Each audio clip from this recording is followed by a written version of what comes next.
Oof. It's cold out there now. Last week we were roaming the Kent countryside shooting a music video. Golden hour, looked lovely and warm, was quite warm, flying the drone. Now it's waterproofs and fleece. So how do we combat the cold now that the nights are beginning to draw in and the summer is left far behind? The chorus pedal that warms things up. Does this work as a transition? No, not really. Now, I've been meaning to make this video for a while, or at least I've tried to make it for a while, but for some reason it's just not happening, and I think it's because I don't care very much about it. So we're going to see if that's justified or not. Let's try and make it interesting. So we've got the Boss CE-2, the STRYMON Mobius, and the KEMPER Chorus. For all of these tests, we're running the guitar into the effect, then into the amp. The amp is the KEMPER, but the chorus will be before the amp, as it will be on the STRYMON and as it will be with the chorus. So it's going to be even in that regard. We'll be running in mono because this doesn't do stereo, so it will be an unfair test. Stereo chorus I will talk about later in the video, but the test is going to be mono. We're going to record the bass and all of the guitars through the pedal, through each pedal, and then I will edit them together and show you on the screen which one's which. Everyone's like, hey, the CE-1 is brilliant, and like this model's that's great, and yada yada yada. I'm just not convinced. So this is going to be a learning experience for me because I haven't recorded it yet. So let me know what your biases are and how this matches up. Whether you're like, oh yeah, analog chorus, the CE-2 sort of thing is going to be much better than the STRYMON. Oh, the STRYMON is no good. Let's have a look. I'm expecting the KEMPER to be naff. I'm expecting the STRYMON to be alright and the CE-2 to be nice. So let's have a little look.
Can you tell the difference? Would you reliably be able to say that bit there is the KEMPER, that bit there is the CE-2, that's the analog, that's the digital? I can't do it. I was actually quite surprised. I thought that by layering up several recordings of the same pedal, it would create a very obvious colour for each one. But it hasn't really done that. You get that with microphones sometimes. You record lots of stuff with a certain microphone, and that mic's characteristics start to kind of be more and more evident in the overall mix. But that didn't really happen with the chorus. I didn't notice one was thicker or bigger or anything like that. Really, you might be able to kind of find some differences like that if you went looking for them, but I think things like playing dynamics, like how hard I hit a note or whether I'm being kind of energetic, and certainly things like is it in time and like what's the playing like, makes much more of a difference to that, or at least has an impact on our perception of what sounds better. Comparing the sounds kind of separately, just messing around, I did find that getting the volume or the output of the pedals was essential, because the one that was louder sounded better, and this is quite a well-known phenomenon, but like if it's a bit louder we tend to think, oh yeah, that one sounds better, I like it. One of the things that you get with the CE-2 is that it seems to be, to me, to get a tiny little volume bump and maybe a tiny little bit in the low mids. These are quite small differences, and not ones that are going to come over on a record, in my opinion. And I don't think they're going to come over live very much. This does apply just to chorus pedals, what I'm talking about. For example, if you get like a nice phase 90, that does add some grit to the signal, and that does do a certain thing. So that is important. This is not analog versus digital and me saying that they're both the same, because they're not. But with the Strymon, for example, you could set up a phaser and set it up with a slight gain boost, and that's kind of going to do the same thing. So yeah, I'm not entirely convinced of the importance of whether it's a CE-2, a Strymon or a Kemper when it comes to live or when it comes to being on a recording. Even on a recording, I'd be happy to use the Kemper Chorus. I really would. I think the playing, the writing, the parts is just so much more important. Sorry to be boring, but that's how I feel about it. However, this is a good point for me too. There is another part of this coming. I'm just going to encourage you to hit the subscribe button if you're finding this useful, interesting, entertaining, and maybe drop us a like as well. I'd love to see you in the comments, by the way. I would love to hear what you think, so do those things.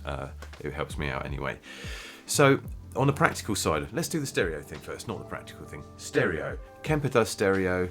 If you're outputting in stereo, so does the Strymon. That makes a huge difference to the sound of a chorus. If you've ever heard a Roland JC 120, that thing, it sounds incredible in the room. It just sounds like nothing else. And stereo stuff is a whole different ball game. However, on a record, again, I'm not sure that stereo chorus is something that you're going to use effectively that often, because the guitar tends to be on one side or it'll be somewhere. If it's the main thing, then fair enough. But again, I'm not sure you're going to have a real wide thing on a record when there are other competing elements. Live, same deal. If you're happy to cart around 2 amps, then that's great. It would be fun on stage.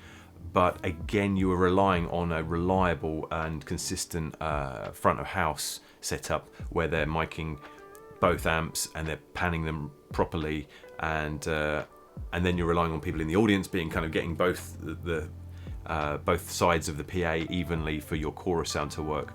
So I'm not sure that the stereo chorus is really that important. It can be nice on a record for sure, but live, again, not so important.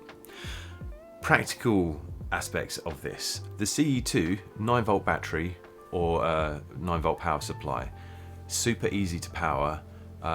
Anything will power it, so that's an advantage. The Strymon, not so much. Needs that high voltage power adapter, or you need a high output from your power supply on your board. So that is a factor in terms of like whether it's going to go on your board if you're putting something together for a fly date. If it's got to be on a tiny little board to get you into like the little bar or the little jam space or whatever it is. It's a consideration. Kemper, obviously super convenient if you're using the Kemper. If so, great. But yeah, the convenience aspect for me is more important than the sound actually for this. With the CE-2, I love it because I just keep a battery in it, and when I want it, I can just pop it on the desk and just guitar in, guitar out. And there's no faffing around looking for power supply. So I like that aspect of it. I would love to have the Strymon on the desk, but it's stuck on my board. I don't know why. I might as well take it off the board because I'm not going to be doing any gigs for a while yet.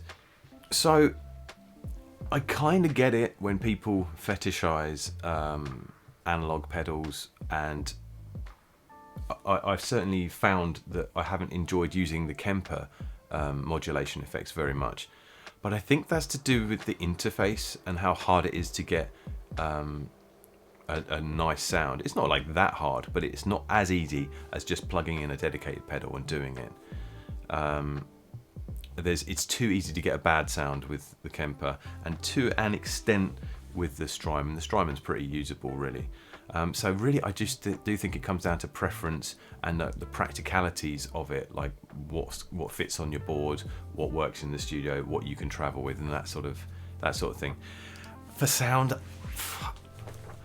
I just don't care about it. I'm glad to have made this video. I'm glad to have done the comparisons. Like I say, when in isolation, you can hear a difference and you can tweak it in when you're A/Bing between them. But I don't know that many people would be able to say in isolation, that's that one, that's that one. So I don't know. And I think with the exception of things like the noise that you get with real cheap modulation pedals, I really don't think that there's, I really don't think there's too much in it. So I hope this video has been interesting, somewhat educational for me, but I guess in a way it's a little bit disappointing, because we do hope really that, I was kind of hoping that the CE-2 was going to be, it does have that little bit of something, and it proved me wrong, but actually, like the playing, the feeling in the playing, the writing, to me means so much more than the chorus pedal that you choose, and the way you put your parts together. Again, it's always the same old story, isn't it? Right, that's it from me. As I say, like and subscribe down below. Love to hear from you. Yeah, I'll see you in the next one.